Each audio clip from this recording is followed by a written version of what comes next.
got you, babe. They say our love won't pay the rent. For it's earned, our money's all been spent. I guess that's so, we don't have a pot, but at least I'm sure of all the things we got. Babe, I got you, babe. I got you, babe. This is Look at Me Now. Folks, put your hands together for Ava Cairl!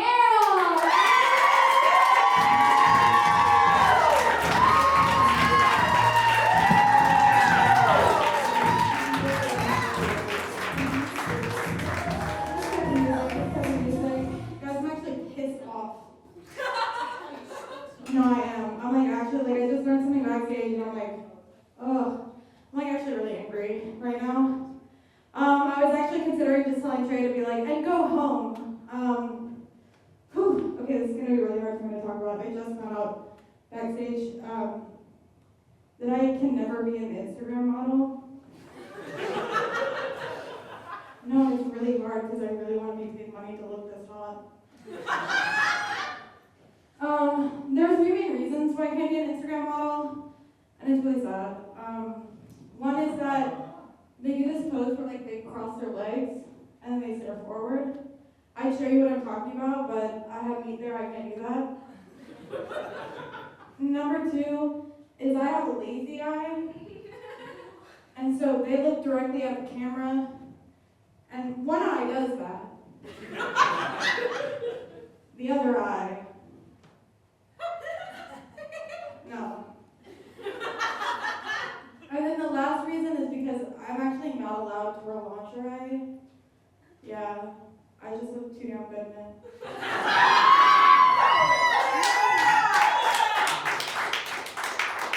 Yeah, God actually came down. He said, gay marriage fine. You can never wear a bralette.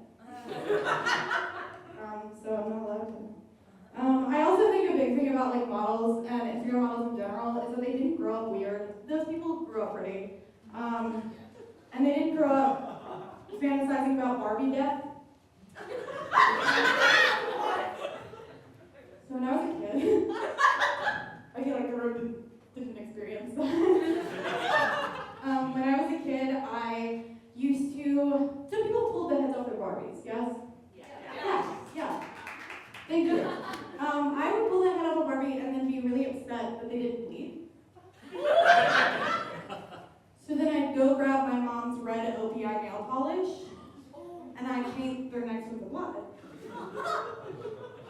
Naturally. And then I'd start a murder mystery. And I'd always accuse the wrong person because we know who did it. It was me. But Ken would go to jail every time. And that's the corrupt judicial system. It's me. So that was when I was like much younger, like 10, but it only got worse as I grew up. I went to a New York public high school. Any fans? Yeah. New York public high schools are great if you're a stand-up comedian. They're not great if you're a high schooler. So I'm going to tell you a story. When I was in high school, there were a lot of fights. And this particular fight, a girl brought a taser to school. My school did not have metal detectors, but she thought the most effective way to get this taser to school was not in her backpack, but up her vagina. So question for the masses. Do you think that felt good?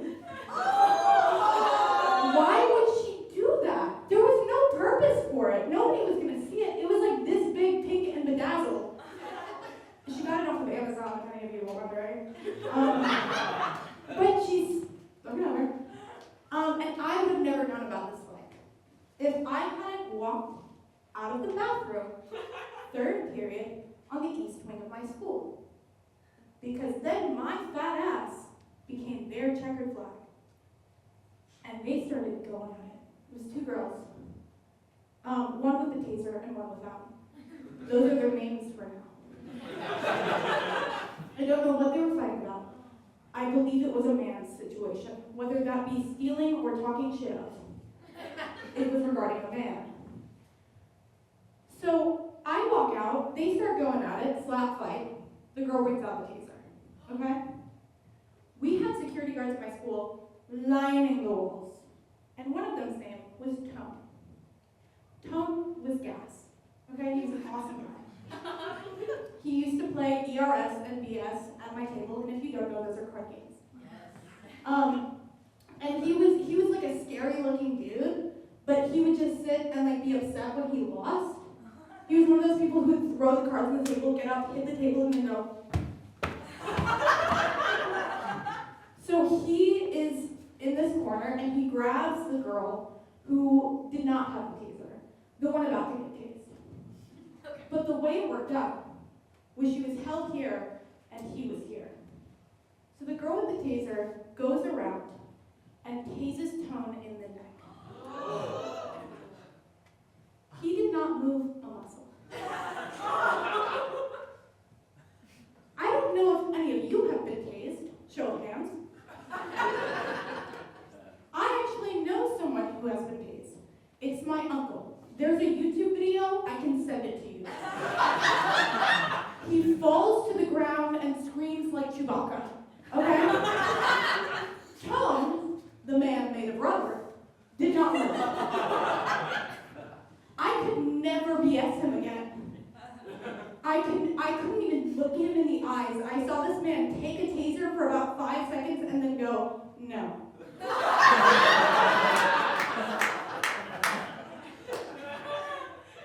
I think anytime I've been more scared than that situation has been in a New York taxi. New York taxis are probably the most stressful experience of anybody's life. My grandma used to be a taxi driver, and to this day, she still drives on the left side of the road, like her heart's back in Ireland. But I do believe that, like, being in a taxi is kind of like a movie. They're the worst, best drivers I've ever seen. I've never seen a New York taxi get into an accident, but every time I get in one, I say, this has got to be the exception. But I've seen a couple of movies there. I've seen Fast and Furious. I've seen a drama where they yell at you because you don't have enough money to pay. But recently I saw a love story. Yeah, it was really cute, guys. I'll tell you about it. So I was in a New York taxi, a 2-hour taxi ride from JFK to the middle of Times Square where my dad works. We were driving along, and as soon as I get in, I hear that my taxi driver is on the phone with another taxi driver. And I only know this because I hear the call say, "You're gonna have to be more specific than the airport." And I said, "Oh, so cute." Then they talked about their day. They talked about their passengers who they didn't like. And this is where I saw love bloom. There was a line of two-way traffic. And they pulled up to each other against the road. And they rolled down their windows and they kept talking. Guys, that's so cute. And then the taxi was $97 and I gave up on love.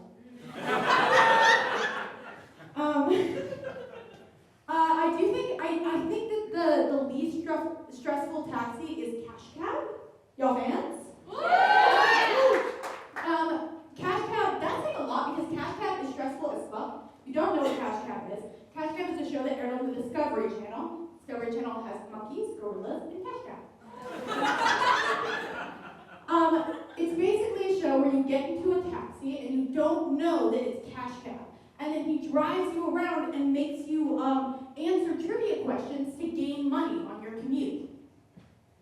Here's the thing. I always wanted to be on Cash Cab. My parents did not. Me and my sister once saw the Cash Cab. Somebody took the taxi in front of us that happened to be the Cash Cab. You can ask her, she's right there. And we were so sad about this for years. But I think I've come to the realization of why my parents didn't want to be in a cash cab. And I think that's because a 10-minute commute turns very quickly into a 22-minute commute with ads. We're going to turn it around now, folks. I've done a lot of drugs. I've done a lot of drugs in my life. When I was in high school, I smoked weed like you're supposed to. And I'm white, so I did opioids like you're supposed to. No, but I can't smoke weed anymore, actually. I stopped smoking weed senior year of high school. And that's because I actually had a laced cart with fentanyl in it. That was crazy. Yeah. So I stopped smoking weed because now it gives me panic attacks. And that's really difficult because weed also cures anxiety. So looks like I can't win. But I actually, the first time I ever got drunk made me feel like a loser. I found a tote bag of about 25 White Claws in my coat closet downstairs. Now, I stole this bag of White Claws. Nobody said anything. Where'd they come from? Did y'all put them there? No, like I'm serious. I drank 25 White Claws over the span of 3 months, and nobody said a word. My parents saw the empty cans of White Claws on my desk and were like, yeah, that's fine. But the first time I ever robbed them was I was watching a pay-per-view live stream of Cody Ko and Noel Miller. And I drank 3 in the span of 15 minutes. Yeah. Some people know the feeling. And then I threw up in my local bathroom, that being the bucket in the corner of my room, and I fell asleep on my bed. And I paid $10 for that live stream for about 15 minutes of an hour and a half of viewing. I want my money back, if you're watching.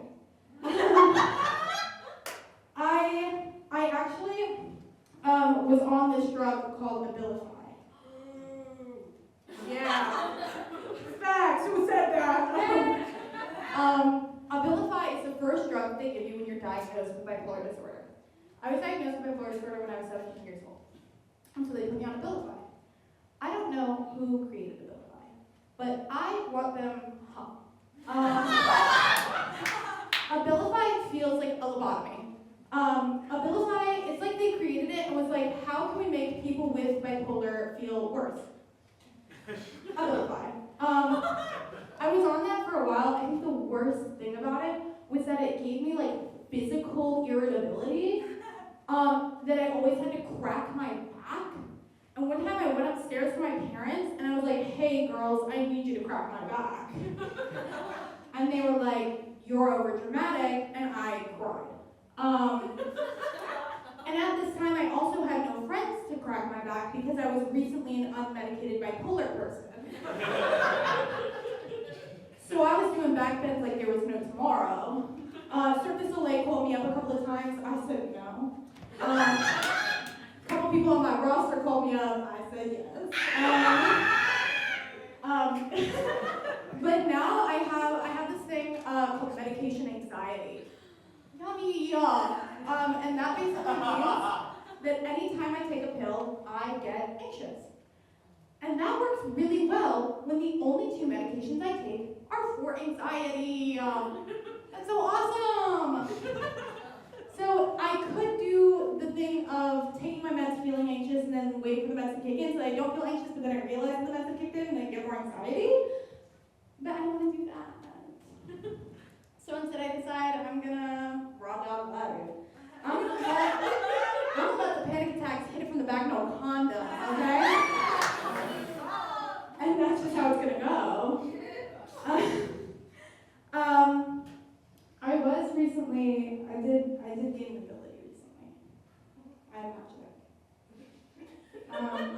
My grandma, the one who drives the taxi, she's actually an Irish witch. and this is true. And her special power is that she can tell the future. She has premonitions. And I wanted a power so bad, and she was like, you know, it actually skips a generation, so you probably have a power. So for the longest time, I've been trying to find it. And I found it. And it's not fun, guys. I can curse people to shit their pants.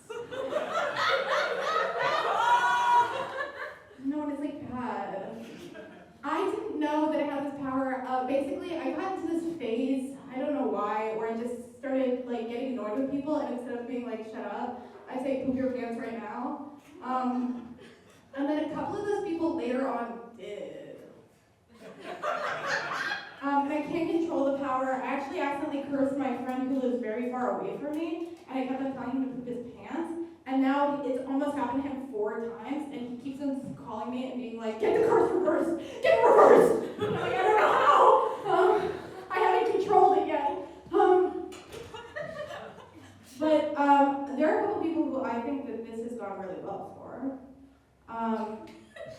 Because a couple of people don't know what it's like to shit their pants, and I feel like everybody should know what it's like to shit their pants. It's a humbling experience that everybody should have.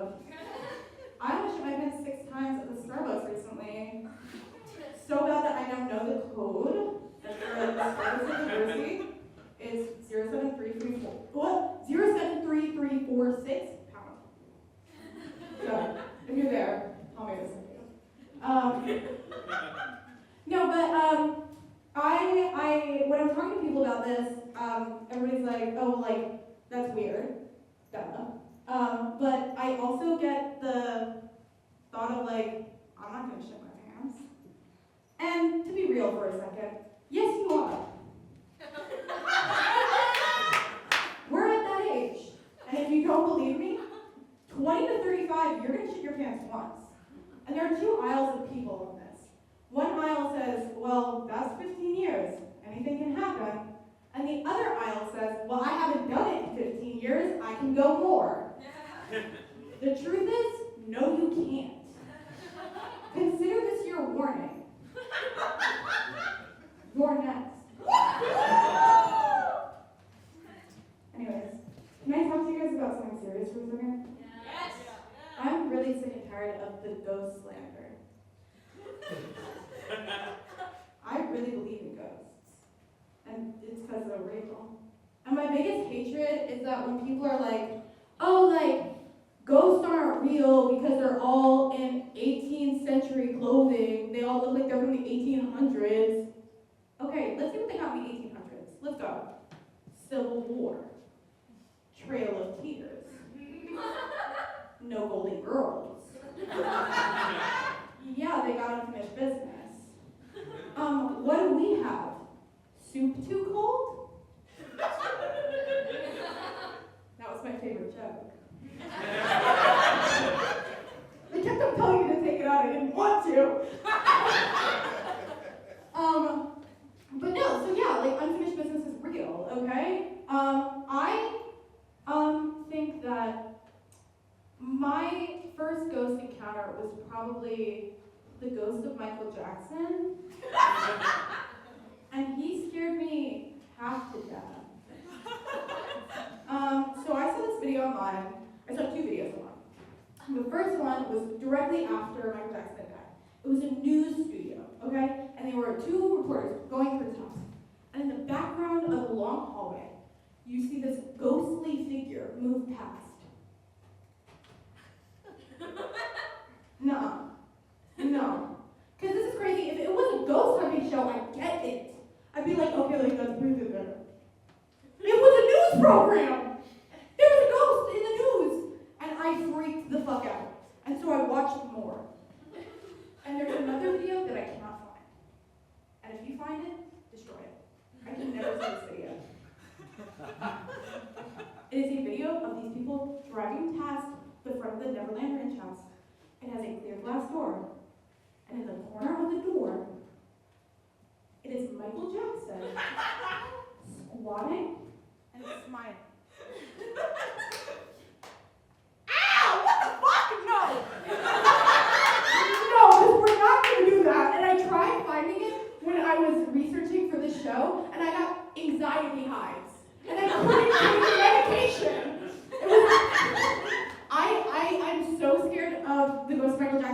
naturally. Like, I think, like, little did I know I wasn't his type, but still.